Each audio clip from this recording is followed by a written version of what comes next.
साथ संगत मैं जो मैनू सरदार लक्ष्मण सिंह का फोन आया कि इस बार भी तुसी संगतां दे दर्शन करने ने और सब्जैक्ट मिले कि हिस्टरी तो फ्यूचर साडा किवें बने। सो मैं ऑनेस्टली गुरु साहब की हजूरी च कह रहा तुहाडे विच जिन्ने भी सरदार जस्सा सिंह रामगढ़िया की सोच नूं समर्पित ने मैं उन्होंने बतौर एक मिशन समझ के एक सिख उन्होंने हाजिरी में आया। जिन्हें भी तुसी सरदार जस्सा सिंह रामगढ़िया की सोच नूं समर्पित है। मैं आरंभ करा ते ये गल कहांगा कि वदी वेल बहु पीढ़ी चाली धर्म कला हर बंद बहाली। धन गुरु गोबिंद सिंह जी के घर में जन्म होया सिख वजों, क्योंकि परिवार से पुराना ही जुड़िया हुआ भाई बेदी चंद जी के समय तो। और सुर सिंह पिंड वो है जिहड़ा गुरु हरगोबिंद साहब महाराज जी की पहली आवाज से उठदा है, पहली आवाज से उठदा है।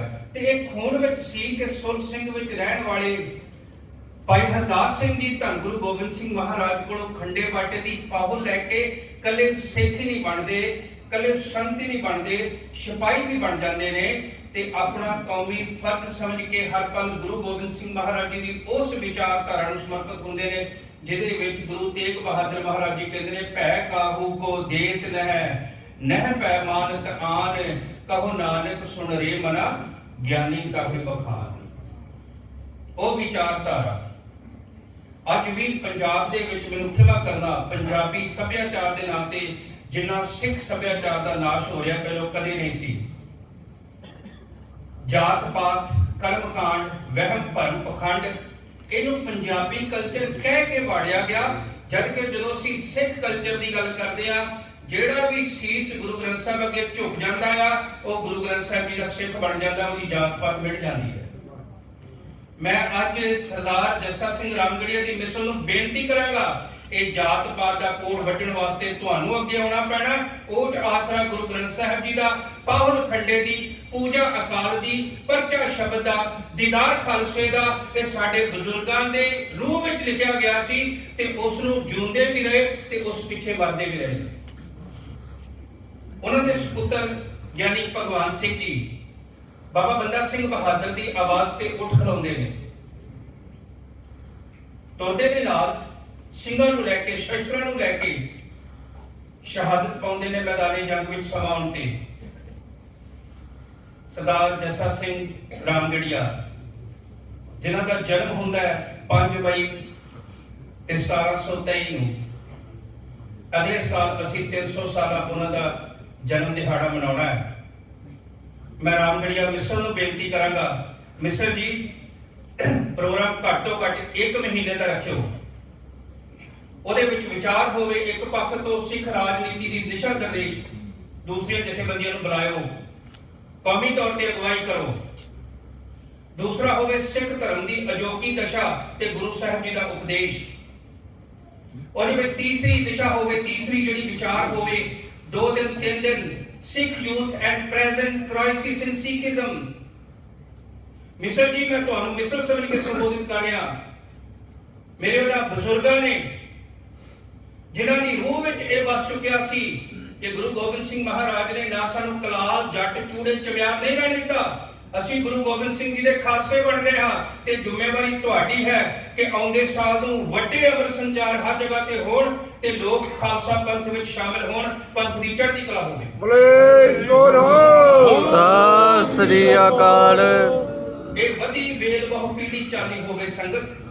सरदार जस्सा सिंह नूं जदों मैं पढ़दा आया मैनूं इंज लगदा आ मौजूदा हालात कुछ भी नहीं जिन्हां हालातां विच वो जरनैल ने सरवाइव कीता, अपने पैरी हो गए। तुहाडे सामने खड़ा है कि विशाल पंथ दी ग्रंथ दी गल करन वाला बहुत कुछ सिया इत्थे इंग्लैंड आण के, पर मैं जदों उन्हां जरनैलां नूं चेते करदा अपनिआं ने पूरा जोर ला दिता कि पिछे तक दिओ। बेगानियां दी ते ओह अगे अखां विच रड़कदा सी। काजी नूरुद्दीन मुहम्मद जिक्र करदा है कि ये बिफरिया होया शेर या शेर जिहड़ा अहमद शाह अब्दाली नूं किसे वेले भी मार सकदा है। पर उसे कौमी जरनैल ने कौम की इन्नी सेवा की ਕਿ ਜਿਹੜੇ ਕਦੇ ਉਹਨੂੰ ਮਖੌਲ ਕਰਦੇ ਹੋਣਗੇ, ਕਦੇ ਉਹਨੂੰ ਕੁਝ ਕਹਿੰਦੇ ਹੋਣਗੇ, ਕਦੇ ਕੁਝ ਕਹਿੰਦੇ ਹੋਣਗੇ, ਉਹ ਕੌਮੀ ਜਰਨੈਲ ਨਿਰਾਸ਼ਤਾ ਵਿੱਚ ਨਹੀਂ ਗਿਆ, ਉਹ ਸਾਡਾ ਬਾਦਸ਼ਾਹ ਨਿਰਾਸ਼ਤਾ ਵਿੱਚ ਨਹੀਂ ਗਿਆ। ਸਗੋਂ ਜਦੋਂ ਕੌਮ ਨੇ ਕਿਹਾ ਕਿ ਇਹ ਰਾਮ ਰੌਣੀ ਬਣਾਉਣੀ ਹੈ ਗੁਰੂ ਰਾਮਦਾਸ ਜੀ ਦੇ ਦਰ ਦੀ ਰਾਖੀ ਵਾਸਤੇ, ਉਹਨੇ ਇਹ ਨਹੀਂ ਕਿਹਾ ਕਿ ਮੈਨੂੰ ਆਹ ਜਥੇਦਾਰ ਚੰਗਾ ਨਹੀਂ ਸਮਝਦੇ, ਆ ਮੇਰੇ ਭਰਾ ਮੈਨੂੰ ਇਹ ਕਹਿੰਦੇ ਆ। ਉਹ ਕਹਿੰਦਾ ਕਿਉਂਕਿ ਕੌਮੀ ਕਾਰਜ ਹੈ, ਗੁਰੂ ਰਾਮਦਾਸ ਦੇ ਦਰ ਦਾ ਕਾਰਜ ਹੈ, ਮੈਂ ਇਸ ਰਾਮ ਰੌਣੀ ਦੀ ਸੇਵਾ ਕਰਾਂਗਾ। ਅੱਗੇ ਵਧ ਕੇ ਕੀਤੀ, ਰਾਮ ਰੌਣੀ ਬਣ ਗਈ, ਸਿੰਘਾਂ ਦੇ ਸਮਰਪਿਤ ਕਰ ਦਿੱਤੀ। ਅੱਜ ਦੀ ਜੰਗ ਨੀਤੀ, ਮੈਂ ਇਸ ਗੱਲ ਦਾ ਮੁਖਾਲਫਤ ਨਹੀਂ ਕਿ ਕੋਈ ਮੋਦੀ ਵੱਲ ਹੋਵੇ, ਕੋਈ ਕਾਂਗਰਸ ਵੱਲ ਹੋਵੇ, ਕੋਈ ਅਕਾਲੀਆਂ ਵੱਲ ਹੋਵੇ, ਕਿਤੇ ਹੋਵੇ, ਪਰ ਤੁਹਾਡਾ ਕੌਮੀ ਟੀਚਾ ਜਿਹੜਾ ਹੈ ਗੁਰੂ ਗ੍ਰੰਥ ਤੇ ਗੁਰੂ ਪੰਥ ਹੋਣਾ ਚਾਹੀਦਾ ਹੈ। ਜੇ ਉਹ ਗੁਰੂ ਗ੍ਰੰਥ ਤੇ ਗੁਰੂ ਪੰਥ ਦਾ ਟੀਚਾ ਨਹੀਂ ਤੇ ਮੈਨੂੰ ਸਮਝ ਲੈਣਾ ਜਿਸ ਤਰ੍ਹਾਂ ਅਕਾਲੀ ਦਲ ਵੀ ਖਤਮ ਹੋ ਰਿਹਾ ਇਵੇਂ ਬਾਕੀ ਦਲ ਵੀ ਖਤਮ ਹੋ ਜਾਣਗੇ ਤੇ ਸਾਡੀ ਹੋਂਦ ਨਹੀਂ ਰਵੇਗੀ। ਇਹ ਸਾਨੂੰ ਸਮਝਣਾ ਪਵੇਗਾ। ਸਿੱਖ ਰਾਜਨੀਤੀ ਵਿੱਚ ਸਰਦਾਰ ਜੱਸਾ ਸਿੰਘ ਰਾਮਗੜੀਆ ਦੀ ਗੱਲ ਕਰਨੀ ਪਵੇਗੀ। ਅਦੀਨਾ ਬੇਗ ਨਾਲ ਰਲਦੇ ਨੇ, ਉਹਦੇ ਫੌਜਦਾਰ ਵੀ ਬਣਦੇ ਨੇ, ਪਰ ਉਹਨਾਂ ਦੀ ਨੀਤੀ ਕੀ ਹੈ? ਮੁਗਲ ਕਿਵੇਂ ਲੜਦੇ ਨੇ ਇਹ ਸਿੱਖਣਾ ਹੈ, ਮੁਗਲ ਪ੍ਰਬੰਧ ਕਿਵੇਂ ਕਰਦੇ ਨੇ ਇਹ ਸਿੱਖਣਾ ਹੈ, ਮੁਗਲ ਸਿੱਖਾਂ ਤੇ ਹਮਲਾ ਕਿਵੇਂ ਕਰਦੇ ਨੇ ਇਹ ਸਿੱਖਣਾ ਹੈ, ਤੇ ਇਹਨਾਂ ਸਾਰੀਆਂ ਗੱਲਾਂ ਦਾ ਬਤੌਰ ਇੱਕ ਸਿੱਖ ਜਰਨੈਲ ਮੈਂ ਜਵਾਬ ਕਿਵੇਂ ਦੇਣਾ ਹੈ। ਇੱਕ ਚੀਜ਼ ਕੌਮ ਵਿੱਚ ਨਹੀਂ ਆਈ, ਉਹ ਸੀ ਸਾਡੇ ਜਥੇਦਾਰਾਂ ਦੇ, ਸਾਡੇ ਮਿਸਲਾਂ ਦੇ ਵਿੱਚ ਕਦੇ ਵੀ ਗੁਲਾਮੀ ਨਹੀਂ ਸੀ ਆਈ। ਤੇ ਗੁਲਾਮੀ ਕਿਸੇ ਰਾਜਨੀਤਿਕ ਪਾਰਟੀ ਦੀ ਕਬੂਲ ਨਾ ਕਰਿਓ ਜੀ, ਕਿਸੇ ਵੀ ਰਾਜਨੀਤਿਕ ਪਾਰਟੀ ਦੀ, ਕਿਉਂਕਿ ਗੁਰੂ ਕਲਗੀਧਰ ਪਿਤਾ ਮਹਾਰਾਜ ਦੇ ਬਚਨ ਸਾਡੇ ਸੀਨੇ ਵਿੱਚ ਨੇ। ਅਸੀਂ ਕਹੀਏ ਅਸੀਂ ਗਰੀਬ ਆ, ਅਸੀਂ ਕਹੀਏ ਸਾਡੇ ਕੋਲ ਤਾਕਤ ਨਹੀਂ, ਅਸੀਂ ਕਹੀਏ ਸਾਡੇ ਕੋਲ ਕੁਝ ਵੀ ਨਹੀਂ, ਗੁਰੂ ਕਹਿੰਦਾ ਕੁਝ ਵੀ ਨਾ ਹੋਵੇ ਮੇਰਾ ਬਚਨ ਤੇਰੇ ਨਾਲ ਹੈ। ਇਨ ਗਰੀਬ ਸਿੱਖਣ ਕੋ ਦਿਓ ਪਾਤਸ਼ਾਹੀ, ਯਾਦ ਰੱਖੈ ਹਮਰੀ ਬੁਰਿਆਈ। ਸਾਡੀ ਬਾਦਸ਼ਾਹਤ ਗੁਰੂ ਗੋਬਿੰਦ ਸਿੰਘ ਮਹਾਰਾਜ ਤੋਂ ਆਉਂਦੀ ਹੈ, ਕਿਸੇ ਦੁਨੀਆ ਦੇ ਰਾਜਨੀਤਿਕ ਤੋਂ ਨਹੀਂ। ਇਹ ਮਿਸਲ ਜੀ ਮੈਂ ਬੇਨਤੀ ਕਰਾਂ, ਸਰਦਾਰ ਜੱਸਾ ਸਿੰਘ ਰਾਮਗੜੀਆ ਦਾ ਜੀਵਨ ਪੜ੍ਹ ਲਓ। ਉਹਨੇ ਕਿਸੇ ਦੀ ਮੁਹਤਾਜੀ ਨਹੀਂ ਕੀਤੀ ਇਸ ਗੱਲੋਂ ਕਿ ਮੈਂ ਖਾਲਸਾ ਰਾਜ ਲਿਆਉਣਾ ਤੇ ਇਹਨਾਂ ਦੀ ਮਦਦ ਨਾਲ ਉਹਨੇ ਖਾਲਸਾ ਰਾਜ ਟੇਕ ਤੇ ਦੇਖ ਦੇ ਜ਼ੋਰ ਨਾਲ ਲਿਆਂਦਾ ਹੈ।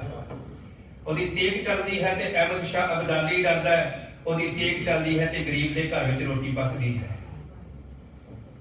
ਅੱਜ ਜਦੋਂ ਘੇਰਾ ਪੈ ਗਿਆ, ਬੁਰੀ ਹਾਲਤ ਹੋ ਗਈ ਸਿੱਖਾਂ ਦੀ। ਕੁਝ ਸਮੇਂ ਦੇ ਘੇਰੇ ਵਿੱਚ ਮੀਰ ਮਨੂ, ਜ਼ਕਰੀਆ ਖਾਨ, ਦੁਸ਼ਮਣਾਂ ਦੀ ਲਾਈਨ ਬੜੀ ਲੰਮੀ ਹੈ। ਮੈਂ ਜਿੰਨੇ ਦੁਸ਼ਮਣ ਗਿਣਦਾ ਨਾ, ਉਹਨਾਂ ਦੁਸ਼ਮਣਾਂ ਦੇ ਸਾਹਮਣੇ ਇੱਕ ਸਿੱਖ ਜਰਨੈਲ ਖੜਾ ਆ। ਅੱਜ ਤੁਸੀਂ ਸਿੱਖਾਂ ਦੇ ਜਿੰਨੇ ਦੁਸ਼ਮਣ ਗਿਣ ਲਓ, ਉਹਨਾਂ ਦੇ ਨਾਲ ਸਾਡੇ ਸਿੱਖ ਖੜੇ ਆ। ਬੜੀ ਮੁਸ਼ਕਲ ਆ, ਪਰ ਜਦੋਂ ਸਿੱਖ ਜਰਨੈਲ ਖੜੇ ਨੇ ਤੇ ਉੱਥੇ ਇੱਕ ਕੌਮੀ ਮਸਲਾ ਆਉਂਦਾ ਆ। ਸਰਬੱਤ ਖਾਲਸੇ ਦਾ ਇਤਿਹਾਸ ਕਿਤੇ ਤੁਸੀਂ ਰੱਖਿਓ, ਉਦੋਂ ਹੀ ਰੱਖਿਓ। ਸਰਬੱਤ ਖਾਲਸੇ ਦੇ ਇਤਿਹਾਸ ਵਿੱਚ ਬੜੀ ਕਮਾਲ ਦੀ ਗੱਲ ਆ। ਉਹ ਕਮਾਲ ਦੀ ਗੱਲ ਇਹ ਆ ਕਿ ਨਿੱਜੀ ਤੌਰ ਤੇ ਮਿਸਲਾਂ ਲੜਦੀਆਂ ਸਨ, ਝਗੜਦੀਆਂ ਸਨ, ਪਿੰਡਾਂ ਤੋਂ ਲੜਦੀਆਂ ਸਨ, ਜ਼ਮੀਨਾਂ ਤੋਂ ਲੜਦੀਆਂ ਸਨ, ਪਰ ਜਦੋਂ ਕੌਮੀ ਗੱਲ ਆਉਂਦੀ ਸੀ, ਮਿਸਲਾਂ ਇਕੱਠੀਆਂ ਹੋ ਕੇ ਬਹਿ ਕੇ ਗੁਰੂ ਗ੍ਰੰਥ ਸਾਹਿਬ ਜੀ ਦੀ ਰੋਸ਼ਨੀ ਵਿੱਚ ਫੈਸਲੇ ਲੈਂਦੀਆਂ ਸਨ ਤੇ ਹਰ ਮਿਸਲ ਝੁਕਾ ਕੇ ਸਿਰ ਕਹਿੰਦੀ ਸੀ ਇਹ ਕੌਮ ਦਾ ਫੈਸਲਾ ਹੈ। ਤੇ ਜਦੋਂ ਉਹ ਸਿੱਖ ਫਸ ਗਏ, ਉਹਨਾਂ ਨੇ ਸਰਦਾਰ ਜੱਸਾ ਸਿੰਘ ਰਾਮਗੜੀਆ ਨੂੰ ਕਿਹਾ ਕਿ ਅਸੀਂ ਤਾਂ ਭੁੱਖੇ ਆ, ਅਸੀਂ ਤਾਂ ਅੰਦਰ ਡੱਕੇ ਗਏ, ਅਸੀਂ ਤਾਂ ਤੇਰੇ ਨਾਲ ਨਜਾਇਜ਼ ਕੀਤੀ, ਪਰ ਤੂੰ ਤਾਂ ਗੁਰੂ ਦਾ ਸਿੱਖ ਹੈ, ਕਦੋਂ ਮਦਦ ਕਰੇਗਾ? ਜਦੋਂ ਅਸੀਂ ਮੁੱਕ ਜਾਵਾਂਗੇ। ਉਹ ਜਰਨੈਲ ਸਾਰਾ ਕੁਝ ਛੱਡ ਕੇ ਆਪਣੀ ਕੌਮ ਦੇ ਵਿੱਚ ਆ ਰਲਿਆ। ਉਹਦੀ ਤੇਗ ਤੇ ਦੇਖ ਨਾਲ ਆਈ, ਲਾਹੌਰ ਕੰਬਿਆ ਤੇ ਲਾਹੌਰ ਨੂੰ ਚੁੱਕਣਾ ਪਿਆ। ਉਹ ਰਾਮ ਰੌਣੀ ਦਾ ਘੇਰਾ ਚੁੱਕਣਾ ਪਿਆ ਤੇ ਪੰਥ ਨੇ ਇਕੱਠੇ ਹੋ ਕੇ ਕਿਹਾ ਸੀ, ਪੁੱਤਰਾ ਅੱਜ ਤੂੰ ਜੱਸਾ ਠੋਕਾ ਨਹੀਂ, ਅੱਜ ਤੂੰ ਸਰਦਾਰ ਜੱਸਾ ਸਿੰਘ ਰਾਮਗੜੀਆ ਬਣ ਗਿਆ ਹੈ। ਅੱਜ ਤੋਂ ਤੇਰੀ ਜ਼ਿੰਮੇਵਾਰੀ ਹੈ ਕਿ ਤੂੰ ਗੁਰੂ ਰਾਮਦਾਸ ਮਹਾਰਾਜ ਦੇ ਦਰ ਦੀ ਰਾਖੀ ਕਰਨੀ ਹੈ। ਇਹ ਰਾਮਗੜੀਆ ਵਿਸ਼ਵ ਮੈਂ ਹੱਥ ਜੋੜ ਕੇ ਬੇਨਤੀ ਕਰਾਂ, ਗੁਰੂ ਰਾਮਦਾਸ ਮਹਾਰਾਜ ਦੇ ਦਰ ਦੀ, ਸਿਧਾਂਤ ਦੀ, ਘਰ ਦੀ ਰਾਖੀ ਕਰਨੀ ਅੱਜ ਵੀ ਤੁਹਾਡੀ ਜ਼ਿੰਮੇਵਾਰੀ ਤੋਂ ਦੌੜਿਓ ਨਾ ਜੀ। ਬੋਲੇ ਸੋ ਨਿਹਾਲ। ਸ੍ਰੀ ਅਕਾਲ। ਵੱਡਾ ਘੱਲੂਘਾਰਾ 1762 ਦੇ ਵਿੱਚ ਵਾਪਰਦਾ ਹੈ। ਉਹ ਵੱਡਾ ਘੱਲੂਘਾਰੇ ਦੇ ਵਿੱਚ ਵੱਖਰੇ ਵੱਖਰੇ ਇਤਿਹਾਸ ਨੇ, ਪਰ 60,000 ਸਿੱਖ 1 ਲੱਖ ਦੇ ਵਿੱਚੋਂ ਸ਼ਹੀਦ ਹੋ ਗਏ। 60% ਸਿੱਖ ਸੈਕਰੀਫਾਈਸ देयर ਲਾਈਫ ਇਨ ਵੱਡਾ ਘੱਲੂਘਾਰਾ। ਸਾਡੇ ਨਿੱਕੀ ਜੀ ਕਿਸੇ ਸਿੱਖ ਨੂੰ ਉੱਥੇ ਪੁੱਟ ਪੈ ਜੇ, ਪੱਗ ਲੱਥ ਜੇ, ਅਸੀਂ ਸਾਰੇ ਹਾਹਾਕਾਰ ਕਰਦੇ, ਮਰ ਗਏ, ਲੁੱਟੇ ਗਏ, ਬਰਬਾਦ ਹੋ ਗਏ। ਉੱਥੇ ਕੌਮ ਨੇ ਕਿਹਾ, ਕਹਿਣ ਲੱਗੇ ਤਤ ਖਾਲਸਾ ਰਹਿ ਗਏ ਸੋ ਖੋਟ ਗਵਾਏ।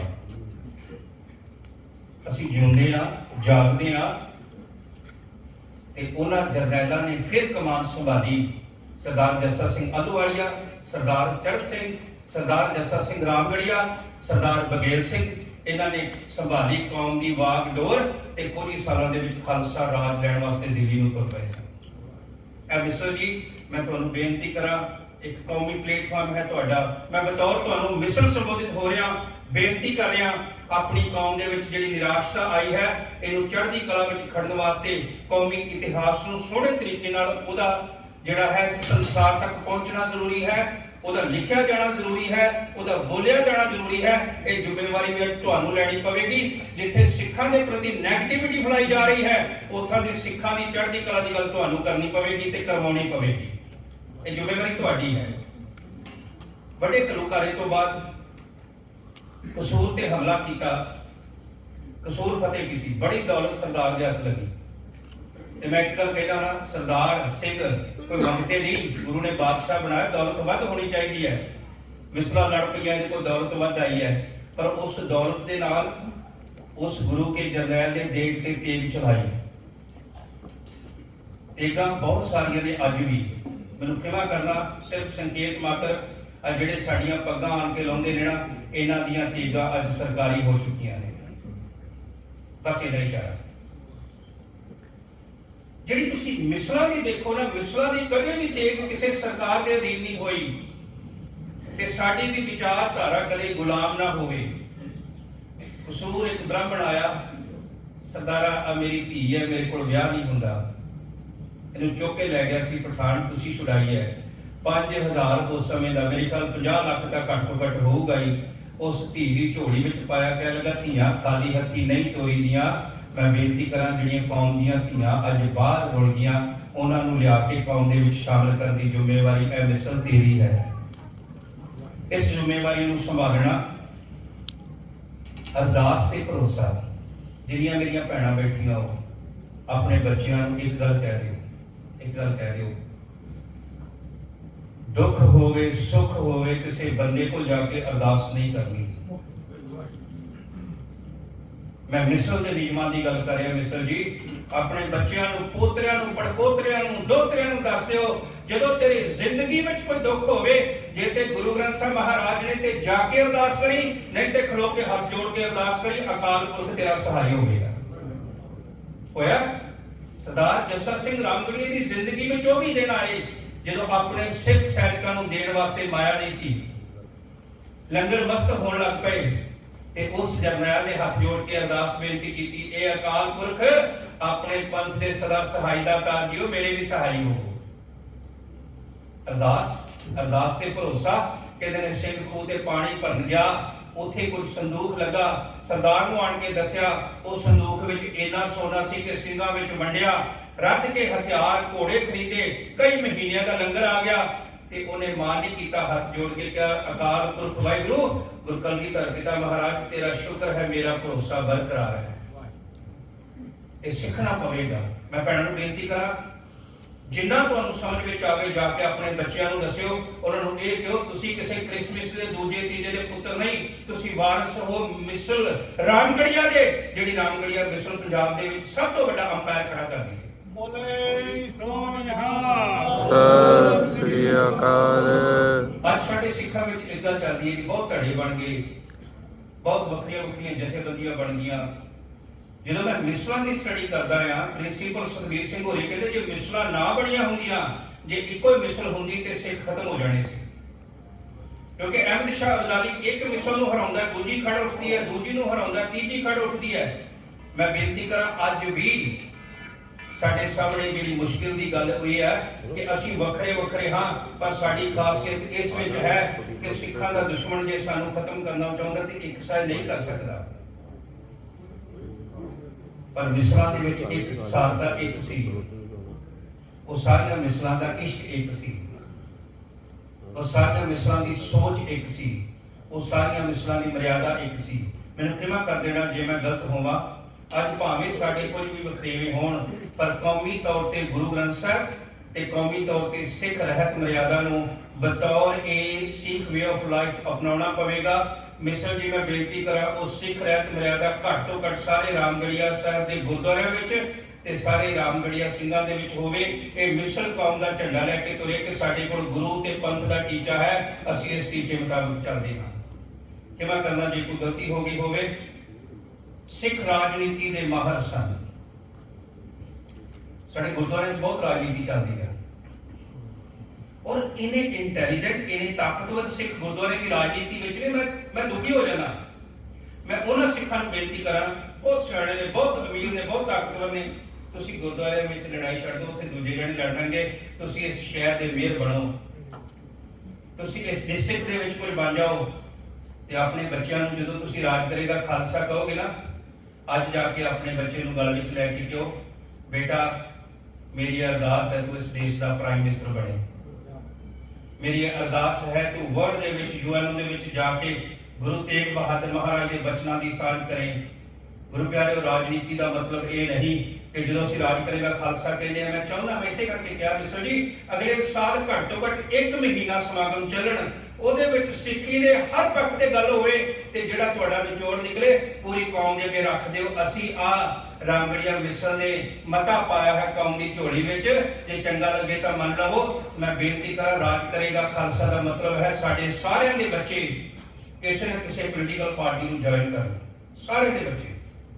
ਇਹ ਨਹੀਂ ਮੈਨੂੰ ਖਿਮਾ ਕਰਨਾ ਰਾਜ ਕਰੇਗਾ ਖਾਲਸਾ ਕਹਿੰਦੇ ਕੋਈ BJP, ਕੋਈ ਅਕਾਲੀ, ਕੋਈ ਕਾਂਗਰਸੀ ਬਣ ਗਿਆ। ਨਹੀਂ, ਰਾਜ ਕਰੇਗਾ ਖਾਲਸਾ ਮਤਲਬ ਹੈ ਜਿਹੜੀ ਤੁਹਾਡੇ ਗੁਰੂ ਨੇ ਯੂਨੀਕ ਆਈਡੀਓਲੋਜੀ ਦਿੱਤੀ ਹੈ ਉਹਨੂੰ ਸਮਰਪਿਤ ਹੋ ਕੇ ਜਿਉਣਾ। ਸਮਾਪਤੀ ਵਾਲਾ ਬਹੁਤ ਸਾਰੀਆਂ ਜ਼ਿੰਮੇਵਾਰੀਆਂ ਤੁਹਾਨੂੰ ਦੇ ਦਿੱਤੀਆਂ, ਮੈਨੂੰ ਪਤਾ ਸਾਨੂੰ ਯਾਦ ਵੀ ਨਹੀਂ ਰਹਿਣੀਆਂ, ਪਰ ਜਿਹੜੇ ਪੰਥ ਦਰਦੀ ਨੇ ਨਾ, ਉਹਨਾਂ ਨੇ ਇਹ ਦਿਲ ਤੇ ਲਿਖ ਲੈਣੀਆਂ, ਕਿਉਂਕਿ ਮੇਰੇ ਦਿਲ ਚੋਂ ਨਿਕਲੀ ਹੋਈ ਆਵਾਜ਼ ਹੈ। ਮੈਂ ਸਿੰਘ ਸਰਦਾਰੋ ਤੁਹਾਨੂੰ ਬੇਨਤੀ ਕਰਦਾ, ਉਹ ਸਰਦਾਰ ਜੱਸਾ ਸਿੰਘ ਰਾਮਗੜੀਆ ਅੰਮ੍ਰਿਤਧਾਰੀ ਸੀ, ਗੁਰਸਿੱਖ ਸੀ, ਚੜ੍ਹਦੀ ਕਲਾ ਦਾ ਪ੍ਰਤੀਕ ਸੀ, ਖਾਲਸਾਈ ਸੋਚ ਦਾ ਧਾਰਨੀ ਸੀ। ਉਹਦੇ ਇਸ ਜੀਵਨ ਨੂੰ ਆਪਣੇ ਜੀਵਨ ਦੀ ਆਈਡੀਓਲੋਜੀ ਵਿੱਚ ਲਿਆ ਕੇ ਜੀਵਨ ਬਤੀਤ ਕਰਨਾ ਸ਼ੁਰੂ ਕਰੀਏ। ਮੈਂ ਬੇਨਤੀ ਕਰਾਂ, ਅਸੀਂ ਸਾਰੇ ਅੰਮ੍ਰਿਤਧਾਰੀ ਹੋ ਕੇ, ਗੁਰੂ ਕੇ ਖਾਲਸੇ ਹੋ ਕੇ, ਜੇ ਨਹੀਂ ਅਜੇ ਅੰਮ੍ਰਿਤਧਾਰੀ ਹੋਣਾ ਤੇ ਘੱਟ ਤੋਂ ਘੱਟ ਸਾਰੇ ਸਹਿਜ ਪਾਠ ਜ਼ਰੂਰ ਸ਼ੁਰੂ ਕਰੀਏ। ਸਿੱਖ ਰਹਿਤ ਮਰਿਆਦਾ ਦਾ ਪਾਠ ਹਫ਼ਤੇ ਵਿੱਚ 1 ਵਾਰੀ ਕਰੀਏ। ਤੇ ਜਿੱਥੇ ਵੀ ਮੈਨੂੰ 18ਵੀਂ ਸਦੀ ਦਾ ਜਿਹੜਾ ਸਿੱਖਾਂ ਦੇ ਬਦਲਣ ਦਾ ਇੱਕ ਕਾਰਨ ਕਹਿ ਕੇ ਸਮਾਪਤੀ ਕਰਦਾ। ਜ਼ਿਆਦਾ ਨਹੀਂ ਟਾਈਮ ਹੋ ਗਿਆ, ਮੈਂ ਘੜੀ ਦੇਖੀ ਦੀ ਸ਼ੁਰੂ ਕਰਨ ਲੱਗਿਆ ਤੇ ਮੈਂ ਟਾਈਮ ਜ਼ਿਆਦਾ ਨਹੀਂ ਲੈਂਦਾ ਹੁੰਦਾ ਜੀ। ਹਾਂਜੀ, ਸਿੱਖਾਂ ਦੇ ਵਾਧੇ ਦਾ ਕਾਰਨ ਪਤਾ ਕੀ ਹੈ 18ਵੀਂ ਸਦੀ ਵਿੱਚ? ਕਿਉਂਕਿ ਤੁਸੀਂ ਪੰਥ ਦਰਦੀ ਬੈਠੋ, ਮੇਰੇ ਅੰਦਰੋਂ ਗੱਲ ਨਿਕਲੀ ਜਾ ਰਹੀ ਹੈ। ਇੱਕ ਗੱਲ ਸੀ ਕਿ ਉਹ ਗਰੀਬ ਦੀ ਬਾਹ ਫੜਦੇ ਸਨ। ਉਹ ਨਹੀਂ ਸਨ ਦੇਖਦੇ ਮੁਸਲਮਾਨਾਂ, ਨਹੀਂ ਸਨ ਦੇਖਦੇ ਹਿੰਦੂ ਆ ਕੌਣ ਹੈ ਕੌਣ ਨਹੀਂ, ਉਹ ਜਾ ਕੇ ਉਹਦੀ ਬਾਹ ਫੜਦੇ ਗਏ ਸਨ। ਉਹਦੀ ਬਾਹ ਫੜ ਕੇ ਗਾਲਾਂ ਲਾ ਕੇ ਕਹਿੰਦੇ ਸਨ, ਤੂੰ ਮੇਰਾ ਗੁਰੂ ਭਾਈ, ਜਸ ਤੈਨੂੰ ਕੀ ਚਾਹੀਦਾ।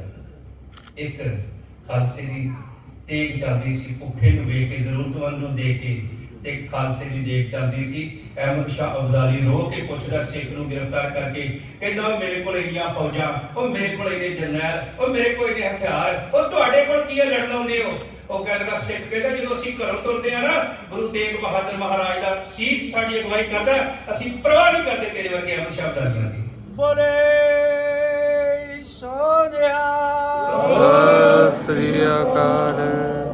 ਅੱਜ ਸਾਡੀ ਅਗਵਾਈ ਕੋਈ ਬੰਦਾ ਨਹੀਂ, ਕਿਉਂਕਿ ਬੰਦੇ ਡੋਲ ਜਾਂਦੇ ਨੇ, ਜਥੇਦਾਰ ਵਿਕ ਜਾਂਦੇ ਨੇ, ਰਾਜਨੀਤਿਕ ਲੋਕ ਵਿਕ ਜਾਂਦੇ ਨੇ, ਮੇਰੇ ਵਰਗੇ ਪ੍ਰਚਾਰਕ ਵਿਕ ਜਾਂਦੇ ਨੇ। ਅੱਜ ਸਾਡੀ ਅਗਵਾਈ ਗੁਰੂ ਗ੍ਰੰਥ ਸਾਹਿਬ ਮਹਾਰਾਜ ਕਰਦੇ ਨੇ। ਇਸ ਕਰਕੇ ਜਿਹੜੇ ਵੀ ਜੀਵਨ ਚੜ੍ਹਦੀ ਕਲਾ ਵਿੱਚ ਖੜਨਾ ਹੈ, ਉਹ ਸਾਡੇ ਵੱਲ, ਦੂਜਿਆਂ ਵੱਲ ਨਾ ਦੇਖੇ, ਉਹ ਗੁਰੂ ਗ੍ਰੰਥ ਸਾਹਿਬ ਜੀ ਦੀ ਤੇ ਆਪਣੇ ਬਜ਼ੁਰਗਾਂ ਦੀ ਘਾਲਣਾ ਵੱਲ ਦੇਖੇ, ਉਹਦਾ ਜੀਵਨ ਉਹਨਾਂ ਵਰਗਾ ਹੋ ਜਾਏਗਾ। ਐ ਮਿਸਲ ਜੀ, ਮੈਂ ਕੁਝ ਵੱਧ ਬੋਲ ਗਿਆ ਹੋਵਾਂ ਤੇ ਖਿਮਾ ਕਰਨਾ, ਪਰ ਬਤੌਰ ਮਿਸਲ, ਬਤੌਰ ਰਾਮਗੜੀਆ ਮਿਸਲ ਤੁਹਾਡੀ ਜ਼ਿੰਮੇਵਾਰੀ ਬਣਦੀ ਹੈ, ਕਿਉਂਕਿ ਬਹੁਤ ਸਾਰੇ ਪੰਥਕ ਜਥੇਬੰਦੀਆਂ ਆਪਣੀ ਜ਼ਿੰਮੇਵਾਰੀਆਂ ਤੋਂ ਦੌੜ ਚੁੱਕੀਆਂ ਨੇ। ਵਾਹਿਗੁਰੂ ਜੀ ਕਾ ਖਾਲਸਾ, ਵਾਹਿਗੁਰੂ ਜੀ ਕੀ